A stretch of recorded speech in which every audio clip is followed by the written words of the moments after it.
Tell me about your experience at the Boston Massacre.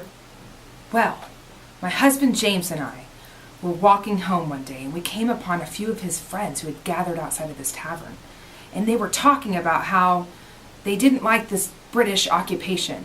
And then they noticed that there was a redcoat right behind them. So they started to talk even louder. And then some of the friends came out of the tavern where James and his friends were talking, and they started to talk even louder about how they don't like this, and the tension started to brew.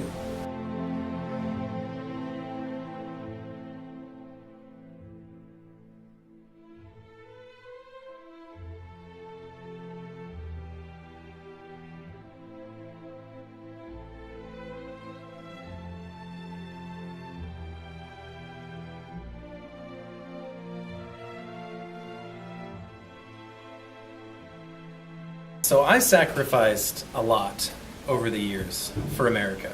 I mean, after a few battles for the Americans, if you can call them that, I got shot in the leg.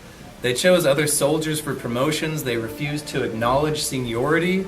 Slights over the years added up. Plus, the British offered to pay me pretty generously, £10,000 and a commission in their military.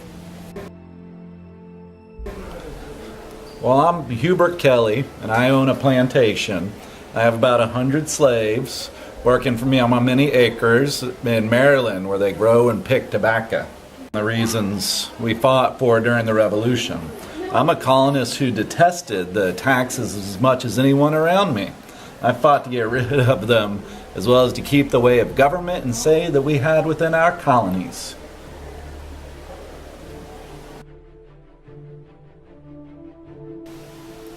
The officer became uncomfortable. You could tell he was uncomfortable with the anger that was coming from the words outside of the tavern. And the small crowd that had gathered then began to direct their anger just towards that redcoat. And they drew closer to him, and I tried to hold James back because I was scared for him. And he told me, "Go wait by the tavern doors, Lydia." And so I did that, of course, following what he said to me. And soon I heard the officer calling out to the other troops nearby to assist him at subduing the crowd.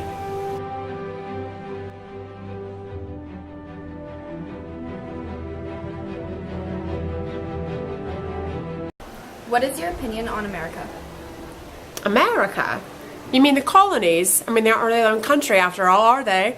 I don't know, the way they reacted to everything, not paying taxes when everyone else was. The colonists are really quite ostentatious, aren't they?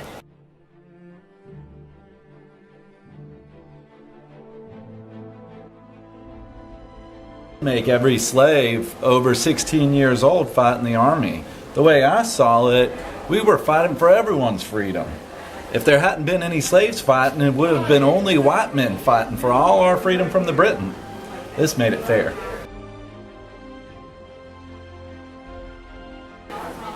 It affected slaves different ways. It depended on the master. Some masters wanted you to stay home on the plantation and work. Others wanted you to go fight in the war. My master wanted us to go fight in the war. Every male over 16 years old had to go fight in that war. It's a terrible thing. War is a terrible thing. I got things in my head I can't get out. People bloodied and cut up and dying. Nightmares.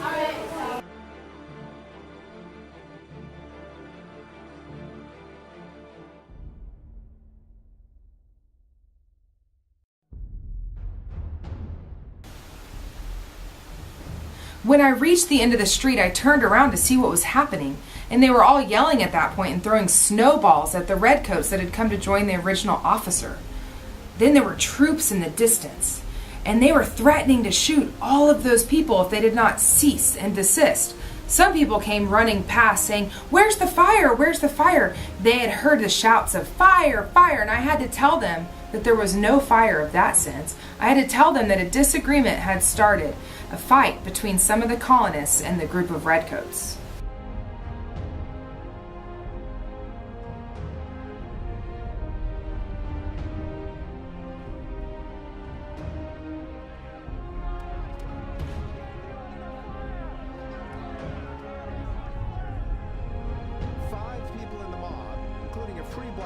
Christmas Adams are killed by the soldiers' fire. Paul Revere publishes an engraving that portrays the event as a cold-blooded killing in order to whip up public sentiment for the American cause.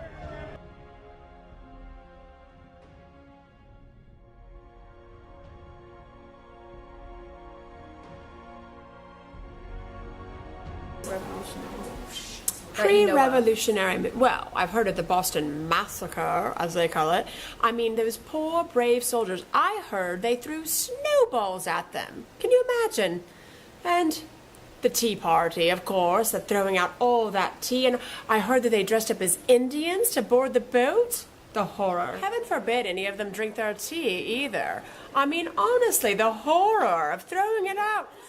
In all honesty, how do you think they do it? I mean, my friends came over last Tuesday. We all had tea. I mean, what did they do? It's quite antisocial, really.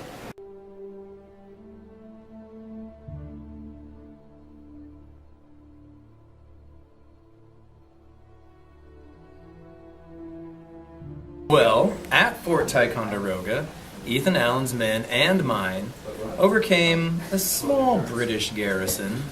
We took their resources, weapons, and rum, and moved them to Boston for the Patriots to use. My men and I played a pretty important role in the capture of that fort, but later on a colonel tried to downplay what we did. Completely disrespectful. Did you believe in the ideals of why America was having a Revolutionary War? The ideals? I don't know why I was fighting. I guess I was fighting because I was told to fight. I was a slave and I was fighting.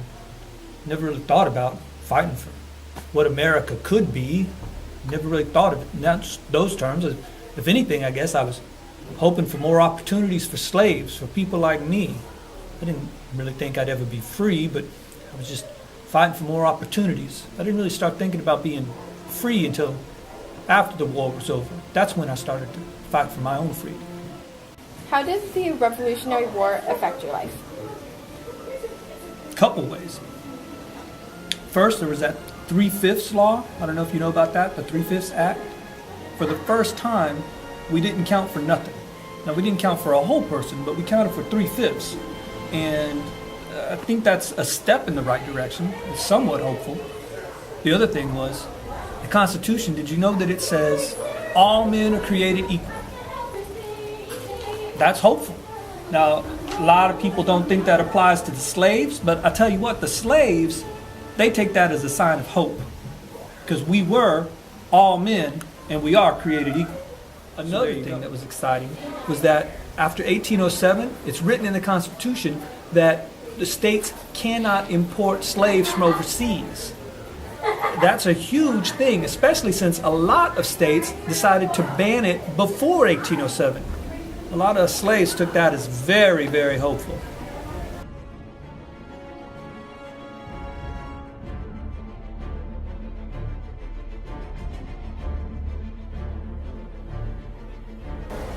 They are ridiculous. They put ideas into my slaves. All this talk about men being equal, and they think that it applies to them when it clearly don't. And the 3/5 Act that has put all these misconstrued ideas into their heads about them being real people, the law that ends the importing of slaves from overseas doesn't bother me too much, since we have enough to keep the population up without importing more. But the rest is maddening. Congress obviously didn't think about the problems it would cause plantation owners when slaves start singing about how they are something now, and how eventually that means they will be somebody.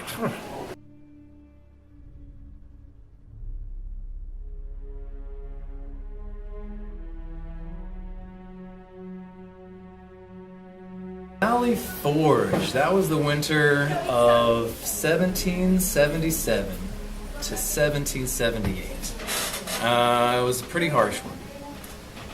The conditions were pretty miserable. The weather was freezing, and we didn't have enough food or supplies for all the soldiers. It'd make anyone want to give up, just for some warmth and food. Do you think the British soldiers were right in using force? Well, the redcoats were being provoked, but the way they handled it, by killing 5 men and injuring even more. The British knew from the start that the colonists weren't going to welcome them with open arms. They had infiltrated all of our towns and were taking away our jobs. And then they shoot men because the poor colonists were frustrated at the conditions that they were being kept in, and had begun throwing snowballs and insults toward the redcoats. It was unjust. Was the American Revolution inevitable? I believe it was because the British were relatively unwilling to compromise. The Congress sent a petition for peace as they wanted to work things out diplomatically, but King George chose war, and the American colonists weren't going to submit and let go of their beliefs. Due to the outcome of the American Revolution, would you still have switched sides? Due to the outcome, would I have switched sides? Well, truthfully, I wouldn't have. Although the British paid me pretty well, they never really trusted me or let me hold any kind of military command. I'd always wanted a command, and I moved to London, never found any work there, and the Tories of Canada didn't like me much either. In the end, neither side cared much for me, but at least if I'd stayed on the American side, I could have been on the winning side, maybe could have reaped some benefit. I was a friend of George Washington after all.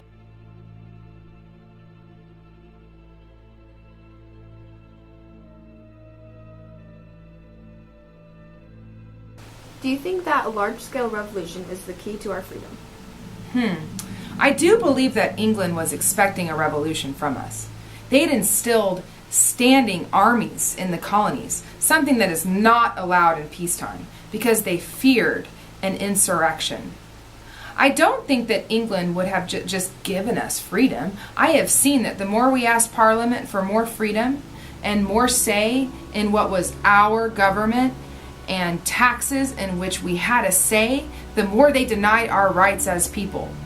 They only created more necessity for revolution, or else we would have just been subject to a life equivocal to what a slave's is like, one of no say for lack of degree when compared to another. Why do you think the colonists fought? Certainly haven't got a clue. Do they even know? Why do Americans fight? I guess we fight for freedom for everybody.